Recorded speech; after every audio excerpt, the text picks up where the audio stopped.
Karena orangnya kejam-kejam, orangnya sadis-sadis, orangnya pinter perang. Nah ceritanya pada satu waktu pernah baca tentang Zulkarnain. Zulkarnain disuruh Allah ke timur, suruh Allah ke barat, ujungnya Allah suruh ke tengah. Di tengah itulah kemudian dia diminta oleh kaum untuk kemudian menutupi sebuah celah yang kemudian jadi tempat menyerangnya Ya'juj dan Ma'juj. Nah Ya'juj dan Ma'juj ini golongan Yafitik, jadi dari utara ke selatan juga.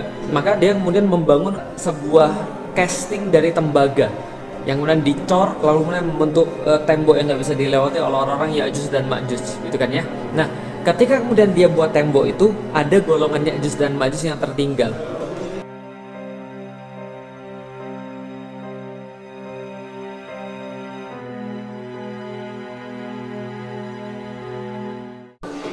Pertama-tama kita harus lihat bahwa dunia itu zaman dulu Allah bagi bukan timur dan barat, tapi Allah bagi utara dan selatan. Nah utara dan selatan, dan Allah membagi utara dan selatan itu dengan deretan gunung.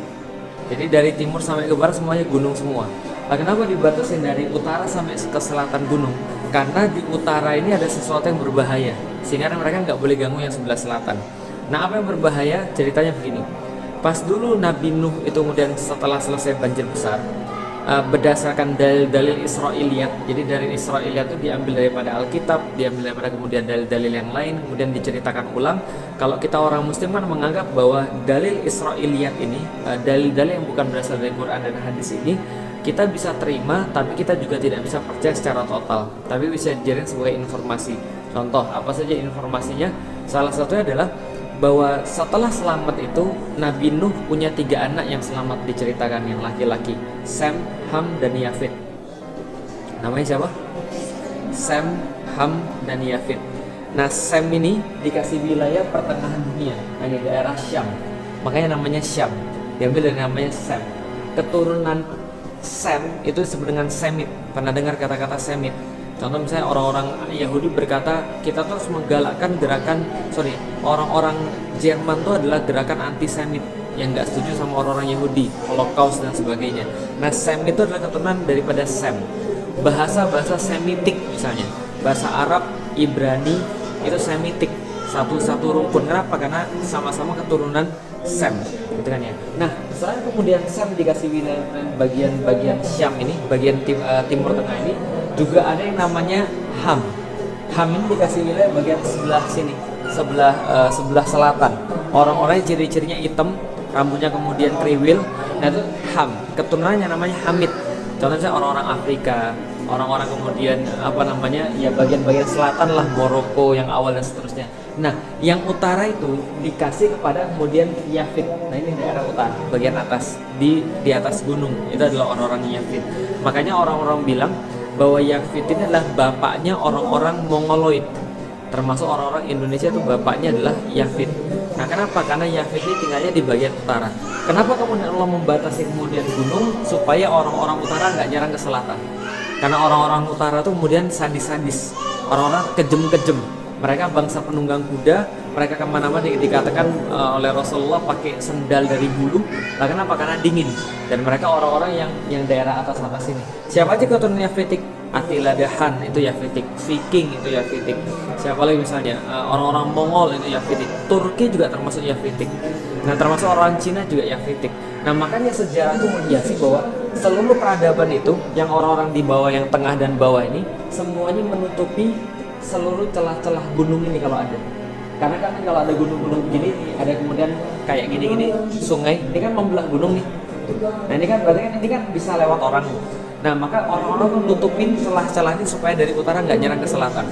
Contoh misalnya Cina itu kemudian walaupun mereka Yafitik juga, mereka nutupin dari Mongol untuk nyerang ke sebelah selatan. Dari sini juga sama, orang-orang nutupin ini juga.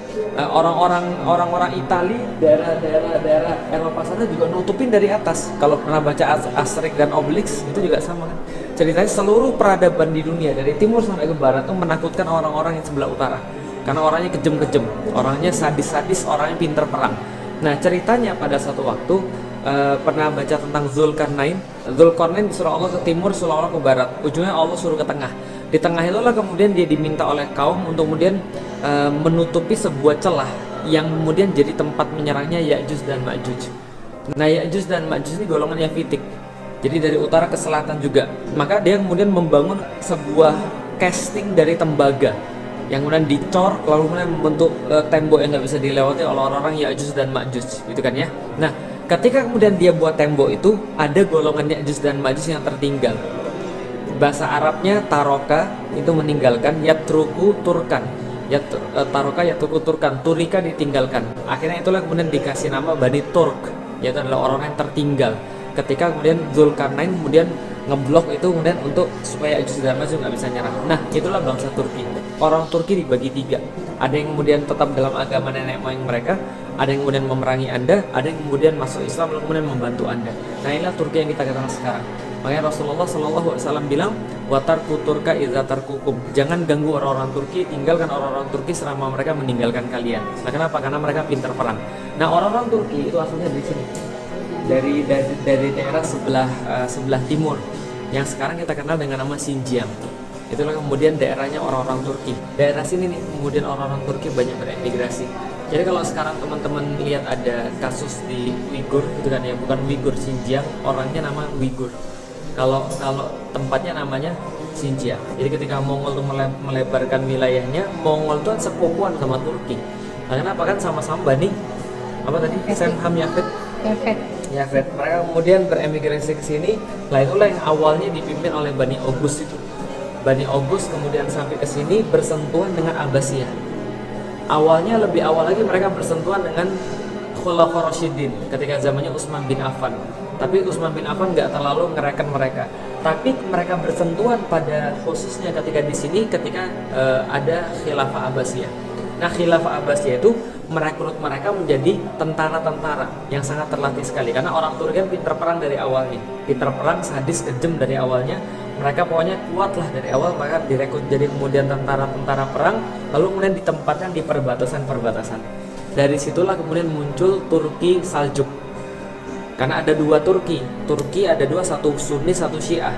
Yang Syiah itu Bani Buwayhid, yang Sunni namanya Bani Saljuk. Orang-orang Turki diberikan kemudian daerah-daerah sini namanya apa? Beyliks. Nama kegubernuran lah kira-kira begitu. Nah, akhirnya beylik ini ada yang kuat kemudian jadi satu, membentuklah kesultanan. Nah, jadi Saljuk Sultanate of Rome namanya. Kenapa Saljuk Sultanate of Rome? Karena langsung bersinggungan dengan Bizantium. Langsung bersinggungan dengan Romawi. Karena waktu itu di Eropa Romawi ada dua kan ya? Romawi terpecah jadi dua, satu Romawi sebelah timur, yang kedua adalah Romawi sebelah barat. Romawi sebelah barat ibu kotanya adalah Roma, Romawi sebelah timur ibu kotanya adalah Konstantinopel. Ketika kemudian mereka berlaku seperti itu, karena saking banyaknya orang Turki yang ditempatkan di ujung, salah satu yang kemudian berhasil mengorganisir jadi bagus adalah namanya Kesultanan Saljuk. Nah, Saljuk itu sultan yang sangat terkenal namanya Alp Arslan. Alp Arslan itu Arslan artinya singa yang sangat pemberani.